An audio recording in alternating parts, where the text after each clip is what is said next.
We were never supposed to be there. Not like that. Not isolated with unreliable radio contact, no nearby stations, no safe route out if something went wrong. The Arctic doesn't punish big mistakes.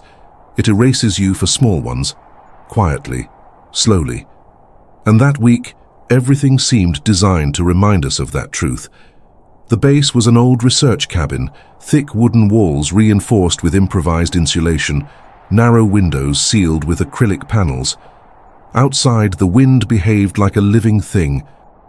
It slammed into the walls, clawed at the roof, piled snow against the door until the entrance nearly disappeared beneath white weight. We hadn't seen a clear sky in days.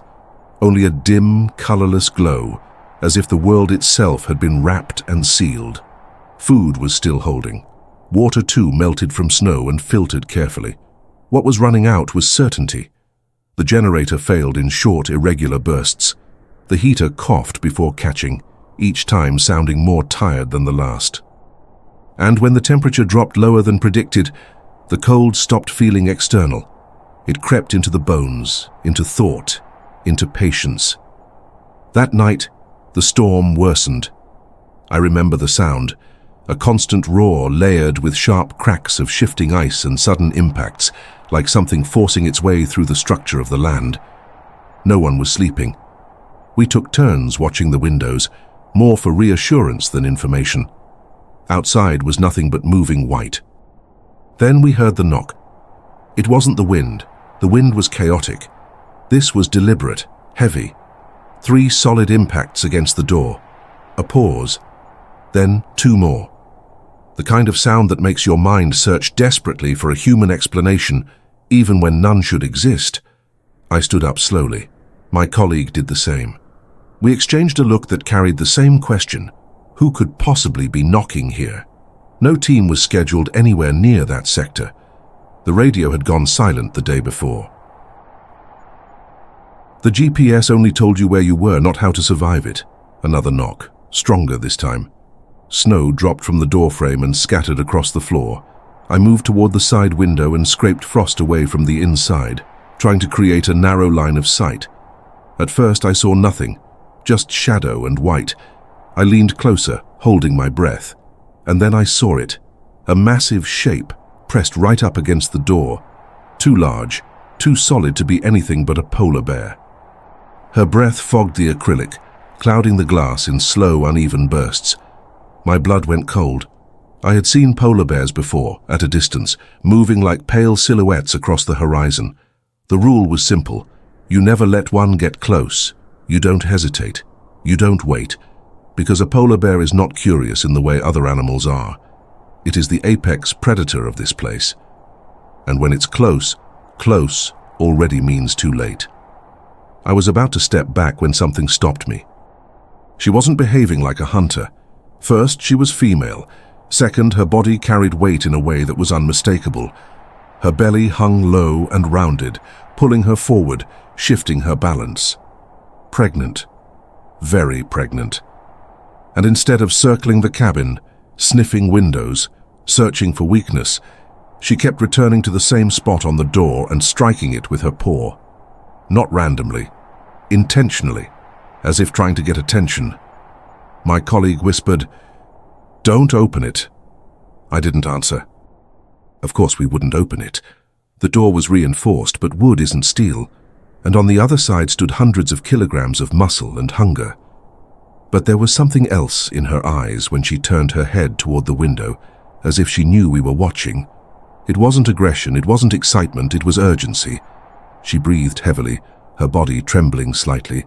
Between knocks, she pressed her forehead against the door, as if using it to keep herself upright. Then suddenly she stopped.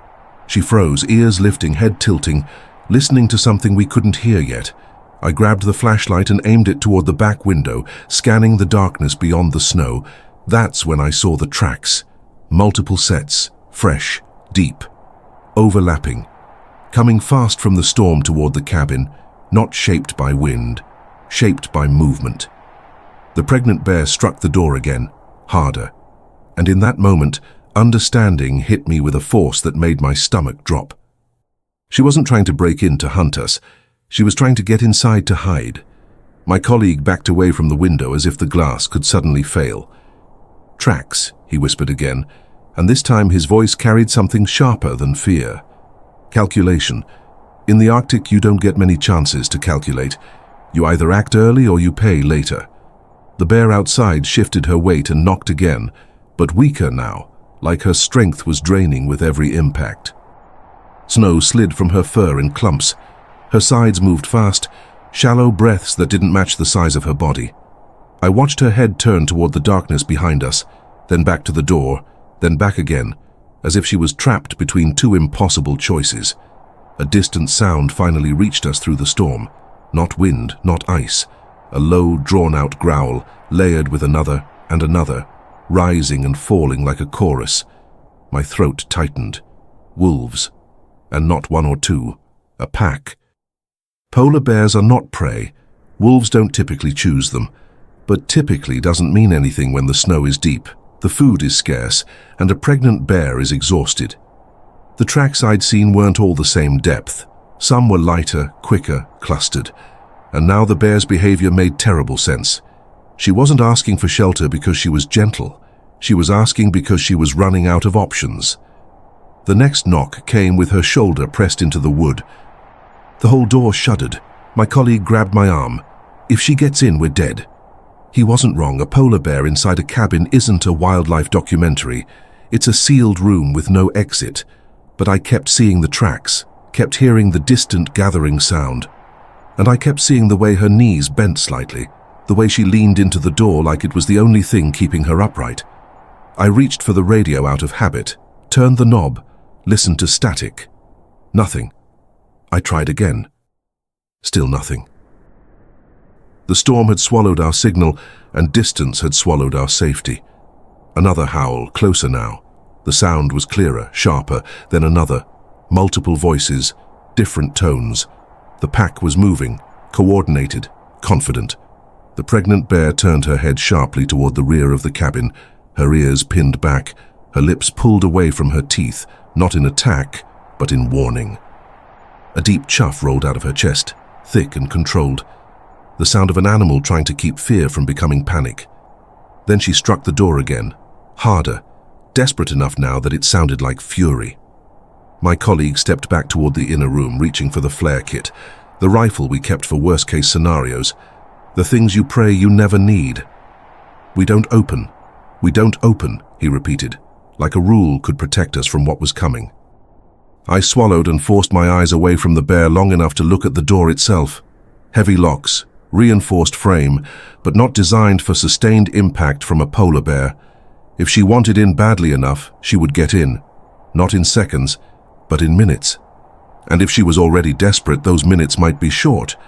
I made a decision that felt insane the moment it formed, not to let her in, but not to leave her outside alone either. There had to be a third path. Something that reduced risk without turning the cabin into her den. We had a small outer vestibule, an unheated entry space between the main door and the inner door. 2 doors, a narrow gap. It was meant to keep cold from flooding the living area. It could also, if we were careful, become a barrier, a compromise, a buffer. I glanced at my colleague. His expression was already telling me no before I spoke. "Vestibule," I said quietly. "We open the outer door only. Inner stays locked." "We give her space, we keep distance." His eyes widened. "You're out of your mind." "Look at the tracks," I said. "Listen." Another howl, closer. The bear pressed her forehead to the door again, breathing hard, fogging the glass in frantic bursts. She looked at the window for a second, and something in that look wasn't softness. It was raw survival, the kind that makes any creature do the unthinkable. My colleague's jaw tightened. He didn't agree, but he didn't have a better answer either. We moved fast, silent, coordinated by necessity. He grabbed the flare and the rifle and positioned himself behind the inner door, ready to slam it shut if anything went wrong. I pulled on my thick gloves, locked my shoulders, and unlatched the outer door with hands that didn't feel like mine. The metal was cold enough to burn through fabric. My breath came out in white clouds. I cracked the outer door open just a few inches. The bear reacted immediately, not with attack, but with collapse. Her front half sagged forward, as if she'd been holding herself up purely on will. She pushed her muzzle into the opening, sniffing, and the scent of her filled the gap. Wet fur, cold, bloodless air, and something else beneath it, the sharp, coppery hint of stress. I widened the opening just enough for her to fit her head and shoulders. She didn't shove, she didn't lunge. She stepped forward like an animal stepping off a cliff and trusting that something would catch her. One paw entered the vestibule, then the other. Her claws clicked softly on the wooden floor. Her body was enormous, but her movement was hesitant, careful, like she understood the boundary. Like she understood this was not her territory, and she had no strength left to fight for it. Then she turned slowly, positioning her body sideways in the narrow space, blocking the outer door behind her like a living wall. And that's when I heard it again, much closer now. A snarl, low and hungry, carried through the storm. Shadows moved beyond the snowbank, multiple shapes circling the cabin, testing. The bear lifted her head, eyes wide, and released a deep, resonant warning that vibrated the walls. The pack had arrived, and we had just locked ourselves in with the only thing standing between them and the door. The sound outside changed. It wasn't just howling anymore. It was movement, fast, coordinated, deliberate. Snow shifted in bursts as shadows cut across the white, circling wide, then tighter. Wolves don't announce themselves when they're close. They let the silence do the work. The pregnant bear felt it instantly. Her body stiffened in the vestibule, shoulders rising, breath pulling deep and slow now, switching from exhaustion to defense. She turned her head toward the outer door and planted herself squarely between it and us, massive frame angled to block the opening. The inner door stood between us and her, a thin line of wood and metal that suddenly felt like paper. My colleague raised the rifle but kept it lowered, knuckles white, eyes flicking between the doorframe and the small gap beneath it where cold air crawled in. We didn't speak. Any sound felt like it might fracture the fragile logic holding this together. A heavy thud hit the outer door, not the bear. From outside, then another. Claws scraped briefly across the wood, testing, mapping. A snarl cut through the storm, close enough that I could feel it in my chest. The bear answered with a roar that filled the vestibule and bled into the cabin, deep and thunderous, the sound of something that would rather die than give ground. The walls vibrated. Ice rattled from the rafters. She shifted her weight and braced, hind legs sliding slightly on the wooden floor. I saw it then, the tremor in her flank, the way her belly tightened and released. A contraction. Her breath hitched. She lowered her head, jaw clenched, fighting two battles at once. Outside, the wolves pressed closer. Another impact struck the door, harder this time. The latch held, but only just. My colleague whispered my name. I shook my head without looking at him. There was nothing to say, no choice that didn't end badly. The bear took a step back, then another, crowding the vestibule until her shoulder brushed the inner door. She didn't push it. She didn't try to come through. She simply held the line where she could. The wolves hit again, coordinated now, one slam then another from different angles. The outer door groaned. The bear lunged forward and struck it with her chest, meeting force with force. The sound was violent and final. For a moment everything went quiet. Then the howls returned, frustrated, higher pitched. The pack was reassessing. Another contraction rolled through her, stronger, longer. She huffed, a sharp sound, then dropped her head and leaned into the wall, breathing through it like an anchor point. I realized then that she hadn't come here only to hide. She had come because she was running out of time. The den she needed was nowhere near. The storm had cut her off, the pack had found her, and now her body was demanding something she couldn't postpone. I grabbed the thermal blankets and slid them to the inner door, easing them through the narrow gap beneath it, inch by inch, making myself small. The bear watched the movement closely, eyes tracking, but she didn't react with aggression. When the blankets touched her forelegs, she startled, then settled, dragging them under her with a slow, deliberate motion. She lowered herself to the floor, enormous body folding into the cramped space, breath loud, controlled. Another contraction seized her and she groaned, a sound so raw it made my throat burn.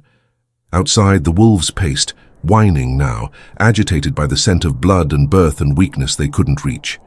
One threw itself against the door again. The bear surged to her feet and answered with a roar so powerful it seemed to shove the sound back down their throats. The impact stopped. Snow fell in a soft cascade from the roof. Silence followed, tense and waiting. Minutes stretched into something shapeless. The bear lay on her side now, panting, sides heaving. I could see movement beneath her fur, the unmistakable shift of life pressing outward. She cried out once, sharp and brief, then again, longer, and pushed. My colleague closed his eyes. I couldn't look away.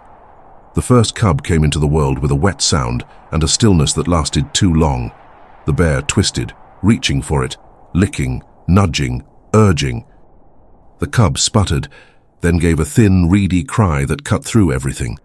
Relief hit me so hard I had to grab the counter to stay upright. The bear pulled the cub against her chest and covered it with her chin, breathing hard, shuddering. But she wasn't done. Another contraction took her, stronger than the last. Outside, the wolves began to howl again, the sound rising and falling like a warning that time was not on our side. The bear braced herself against the wall, muscles bunching, claws scraping faint lines into the wood as she pushed again. Her breath came in broken gasps. The second cub struggled into the light of the vestibule, and then nothing. No sound, no movement. The bear froze. She nudged the cub urgently, licked it hard again and again. Outside, a wolf slammed into the door, desperate now, driven by scent and opportunity. The latch screamed. My colleague raised the rifle despite himself, then lowered it again. There was nowhere to aim that wouldn't end everything. I slid forward, heart pounding, and pushed another blanket through the gap, using the edge to gently draw the cub closer to the bear's mouth without touching it. She latched on instantly, licking, breathing warmth into it, working with a focus that bordered on fury. Seconds stretched, then the cub twitched. A faint gasp, a cry so small it almost didn't exist. The bear sagged back, exhausted beyond measure, both cubs pressed against her, breath slowing just enough to hold. Outside, the howls shifted again, farther now, uncertain. The pack was retreating, at least for the moment, but dawn was still hours away, and the storm wasn't finished with us yet. The night stretched on in fragments. Time lost its shape inside the cabin, measured only by the bear's breathing, the faint sounds of the cubs and the distant movement outside that never fully disappeared. The wolves did not leave at once. They circled wider now, testing patience instead of force, their howls drifting in and out like reminders that safety here was always temporary. The bear lay curled in the vestibule, her massive body angled protectively around the cubs.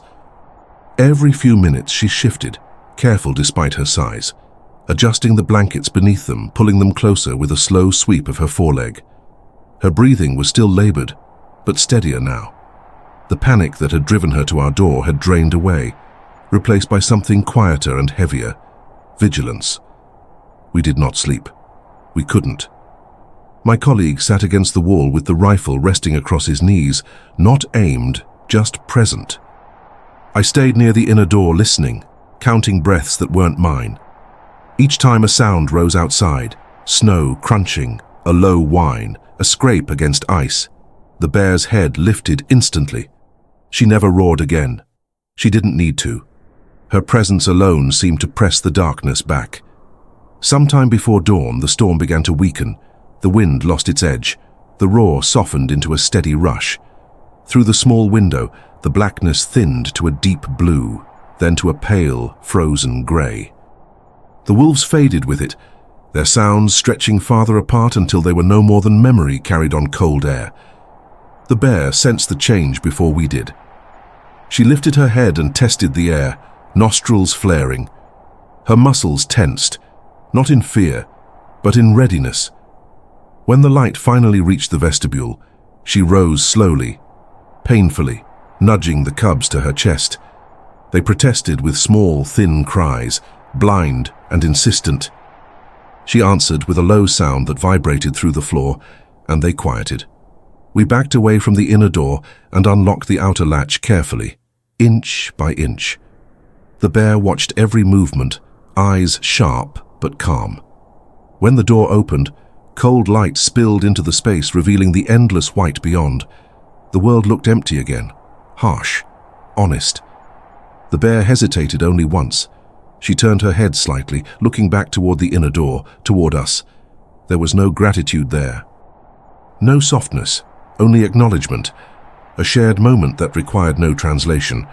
Then she stepped forward, placing herself between the cubs and the open land, and moved out into the snow. We watched as she crossed the drifted ground, leaving deep tracks that already began to soften at the edges. The cubs disappeared against her belly, carried by instinct and strength older than fear. She paused at the edge of visibility, scanned the horizon once more, then continued on, her white shape merging with the white world until she was gone. The cabin felt impossibly small after that. When the rescue team reached us hours later, they asked questions. Why hadn't we fired? Why hadn't we scared her away? Why had we let her get so close? We answered as best we could, knowing none of it would fit neatly into reports or protocols. Some things survive only because rules bend instead of breaking. They never found the bear again, but sometimes after storms, we'd see fresh tracks far from the cabin, large, steady, accompanied by two smaller, uneven lines weaving beside them. Proof enough. Long after we left the Arctic, that night stayed with me. Not the fear, not the cold, but the sound of a knock in the middle of nowhere, and the understanding that followed it. That survival is not always solitary. That even the most dangerous creatures know when to ask for shelter. And that sometimes, when the world closes in from all sides, the only thing left to do is open a door and trust that life, in all its forms, knows how to meet you halfway.